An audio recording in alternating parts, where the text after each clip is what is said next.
What's going on, guys? It's Garrett with Huntin' Outdoors here, and today I'm going to be covering how to pick a tree for hunting, or at least how I pick a tree. I know Eric and I have kind of similar techniques. I'm sure I'm not going to cover everything, so if you have some sort of unique tip that you think about or practice when looking for a tree for hunting season, feel free to leave it in the comments and we can review that later. But right now we are on public land, and so what I first want to talk about is the difference between private and public land. On private land, obviously, it's land that not a lot of people are on, so you have a lot more freedom when picking your site, your tree, your location. It's less traffic, less competition, so it's a little bit easier when picking your spot. Since we are on public land, there are things to consider, kind of like I just mentioned. There's a lot more people, a lot more traffic, a lot more noise, and so you kind of want to take that into consideration when you're picking your spot. Currently, we're right on the main path, and I found this tree that's pretty straight and narrow. But just for the purpose of this video, we're going to talk about this tree right here. But in reality, if I were to hunt on this public land currently, I'd be going way farther back, away from people, away from this main path that people are going to be traveling in and out of all day, just so it prevents less, noise, disruption, and things like that. All right, so when literally picking the tree, there's a lot of things to consider. Just situation aside, just based on the tree, you first want to figure out based on your setup, and setup being a tree climber, which is what I use, or a saddle harness setup, which is what Eric uses. That kind of dictates what trees are almost available to you. Not every tree is going to be available to you based on the size of it, based on if it's alive or dead, or if there's a big turn or twist in it, then that can prevent how high you go up on the tree. And so, like I said, I use a tree climber. And so knowing the size of my straps or cable that will go around the tree, this is about a pretty good size for my climber.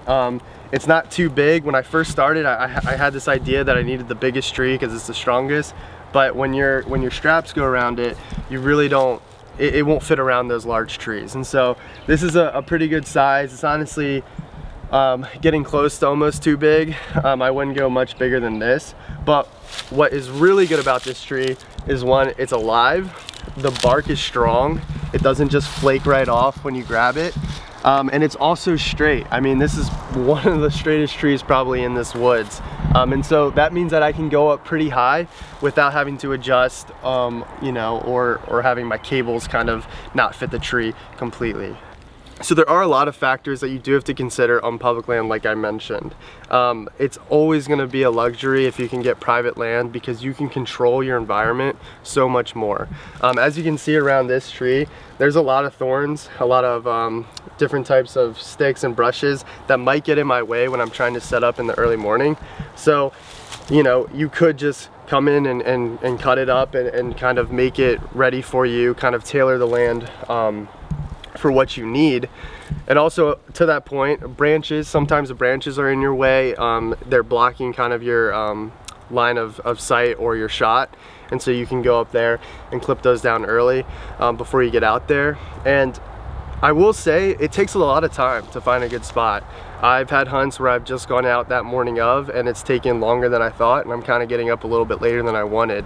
And so if you can, like Eric and I are doing today, out of season, just on some beautiful weekend, coming out here, scouting, figuring out where I would set up, getting that done ahead of time can allow you just to walk right in, get right up with less issues or less things to think of the day of the hunt.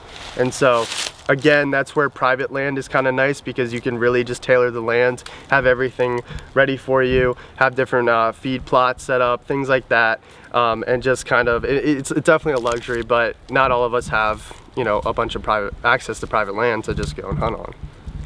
So other than finding the physical perfect tree for your setup and your hunt, location is obviously the main point of this. You want to find a good spot that you're seeing rubs and scrapes near, you're believing that deer traffic are coming through. Like right back here, there's a stream or a creek, so water is always a good indication. But that's really the main point of why you're picking your spot, is to try to see some traffic and get a deer. So it's not just walk in, find the straightest tree that works for your setup. It's making sure that it's a good spot, a spot you feel good about, and then that hopefully leads to you, getting a deer. And so I just wanted to highlight on that because there are plenty of good trees out here that are not anywhere near deer traffic that I went and set up on. So this tree right here is actually a good example of the benefits of saddle hunting. This tree is not climbable for me in my tree climber. I would walk right past this and be like, that's not even an option. But for something like Eric's setup, like if you haven't seen his setup video, you should go check that out. He would be able to climb this, even with the little kick out of the bump on this tree, how it's kind of slanted, awkward. He could get around that with his tethers and ropes that my climber just couldn't do. And so that is kind of one benefit of saddle hunting, is you can get into those areas that a lot of hunters actually probably can't get into yet, because most hunters are still with climbers, at least in this area. So that's kind of a unique thing for saddle hunters.